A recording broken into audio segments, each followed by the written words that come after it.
Bonjour à tous et bienvenue sur Paris Turf TV pour votre émission reçue 5 sur 5, l'émission du Quintet Plus et du 5-5. Pour m'accompagner aujourd'hui, j'ai la chance de recevoir Damien Cazet. Bonjour Damien. Bonjour Polo, bonjour à tous. Comment ça va? Ça va très bien. Vous êtes inspiré pour ce Quintet? Pas facile, hein. On est à Maison Lafitte en ligne droite, donc je pense que tout est dit, c'est très compliqué. Allez, donc vous l'avez dit, rendez-vous mardi à Maison Lafitte pour ce prix de la forêt de Saint-Germain sur 1200 mètres. C'est une épreuve réservée à des chevaux que l'on connaît bien. Malheureusement, dans ce genre de compétition, il y a tout qui peut arriver. Est-ce que vous avez emmené votre boule de cristal?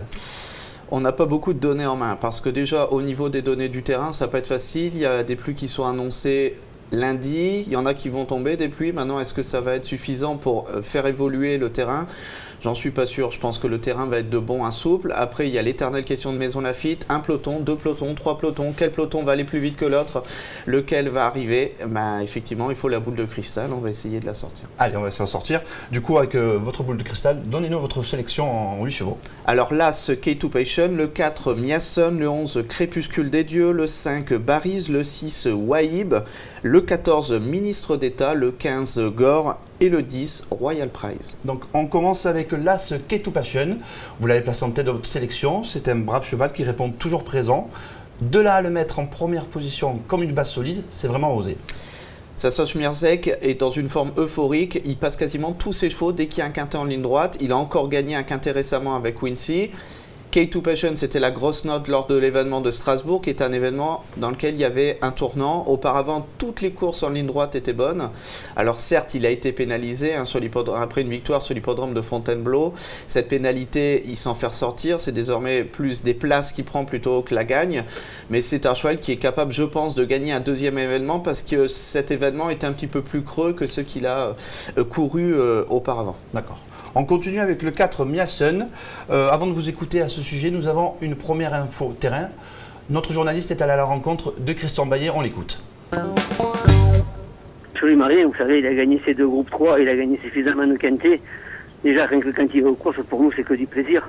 Maintenant, le cheval, moi, je considère qu'il est suffisamment bien pour faire l'arrivée du quintet. Voilà. Après, vous savez, maintenant, il a vieilli. Il se respecte lui-même, hein, parce que le jour il canterait, il aurait pu gagner facile, il a préféré être second, le cheval.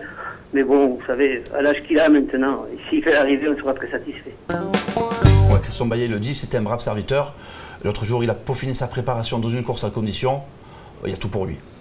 C'est un cheval, il est absolument admirable. Il est tout le temps à l'arrivée, il a gagné plusieurs événements, il a gagné groupe 3, c'est le spécialiste de Maison Lafitte.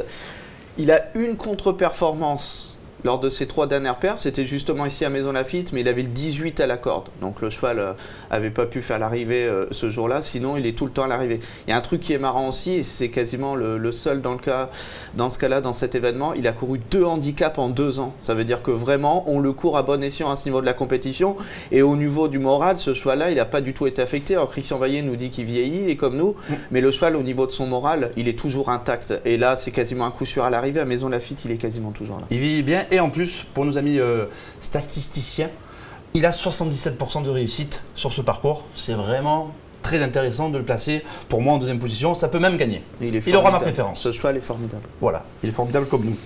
On continue avec le 11 Crépuscule des Dieux. Alors là aussi, nous avons une course de référence. Vous allez voir, c'est très parlant. Nous sommes le 13 avril sur ce parcours. C'était sur 1000 mètres, un peu plus court, pardon. Voilà, vous allez voir, il est cerclé. Il est pris de vitesse, on le voit, c'est indéniable. Il est pris de vitesse. Il trouve le passage, là, il vient, il s'enclenche au milieu de la piste. Alors, il ne peut pas trop s'exprimer. Il va finir dans le dos des 5 premiers. Là aussi, Stéphane Pasquier le relance. Et vous allez voir, au moment donné, au poteau d'arrivée, il ne peut pas s'exprimer. La donnée très importante ici, c'est que la course qu'on voit ici, elle est sur 1000 mètres. Et que celle qu'on est en train d'analyser, c'est sur 1200 mètres. Si vous ajoutez 200 mètres à la course qu'on vient de voir ici, le cheval, il gagne peut-être la course. Il y a une autre donnée qui est très importante, c'est qu'il porte les œillères pleines. Il les a pas eues depuis 1 an et demi, et la dernière fois qu'il les a eues, il avait gagné. Il a vraiment beaucoup de choses pour lui. Je ne l'ai pas mis en tête, je le regrette un petit peu déjà. Mais c'est une bonne base de la course avec Miasson. Bon, on a le coup de poker et les 2 bases derrière en fait. Et il a la corde 1, il faut que ça se passe vraiment bien.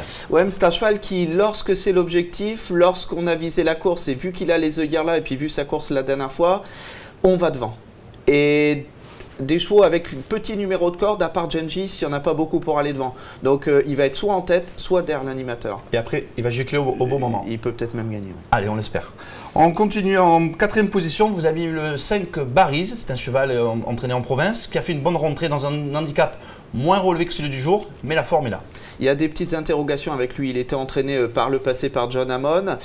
C'était régulièrement la note dans les événements, terminant très très vite. Désormais, il a changé d'entraînement. La rentrée excellente, mais à un niveau bien moindre. C'était un petit handicap sur l'hippodrome de Bordeaux. Ça a clairement le niveau d'un événement. Maintenant, au niveau de la condition, j'ai quelques doutes. Il n'y a qu'une course de rentrée, ça va être la 2e course de rentrée. Il y a quand même pas mal de points négatifs, mais au niveau de la valeur, c'est très bien. Pour une place. Pour une place. En 5e position, nous avons le 6 Wahib. Donc il a fait 2 courses de rentrée cette année. On sent que c'est un sujet perfectible et qu'il trouve un engagement à point nommé. Il a un profil qui est un peu similaire à Crépuscule des Yeux. C'est un cheval qui a été pris de vitesse récemment sur une distance un petit peu plus courte. Ça fait très bien Maison Lafitte et ça a des performances qui laissent penser que ça vaut un quintet. Maintenant, est-ce que c'est pour cette fois-ci ou pour le coup d'après ou un petit peu plus tard dans la saison? Je ne sais pas trop, mais en tout cas, c'est clairement une belle chance à Alors vous ne savez pas, mais l'entraîneur le sait. Nous avons une 2e info terrain. Notre journaliste est allé à la rencontre de Michael Desangles. Regardez la vidéo, c'est très intéressant. Un peu court, mais il court bien.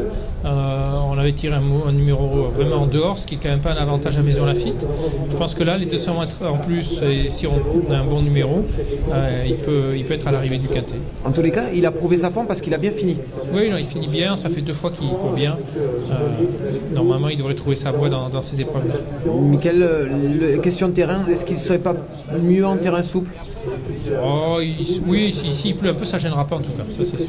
En tous les cas, cette valeur, voilà, c'est tôt ou tard, il peut remporter son quintet. Oui, exactement. L'idéal pour lui, ce serait 1400 mètres, mais il n'y en a pas, donc pour l'instant, on reste sur 12. Alors vous avez entendu, le journaliste Florent Guy a dit on a entendu un vainqueur potentiel. Ça veut bien dire que courant de l'année, il va taper son 5-5, c'est évident. Mieux sur 1400 mètres, là c'est 1002, mais après avec une course un peu rapide. Ça sera mieux que 1000 maintenant. Est-ce que ce sera suffisant pour terminer dans les 5 premiers? On verra bien. On verra. Moi j'y crois. Donnez-nous un petit coup de cœur pour cette réunion, vous avez bien une petite pépite à nous donner. Alors ce sera dans la deuxième épreuve du handicap, le 807 Bajentry. C'est un cheval qui a gagné un quintet sur ce parcours précis, qui se retrouve bien placé au point parce que par rapport à son quintet, je crois qu'il y a 6 ou 7 kilos en moins. C'est maintenant que jamais, je pense qu'il faut reprendre ce cheval Bajentry, c'est le 807. Le 807, voilà, on a fait le tour de la question sur le quintet, sur la pépite de la réunion, il n'y a plus qu'à. Vous vous connectez sur leturf.fr, vous misez et vous gagnez, on l'espère. Voilà, merci beaucoup Damien, à très vite sur Paris Turf TV. Demain on se retrouve, je serai accompagné de monsieur Julien Cognam, l'actuel leader du championnat de France des pronostiqueurs. Bonne journée. À très bientôt.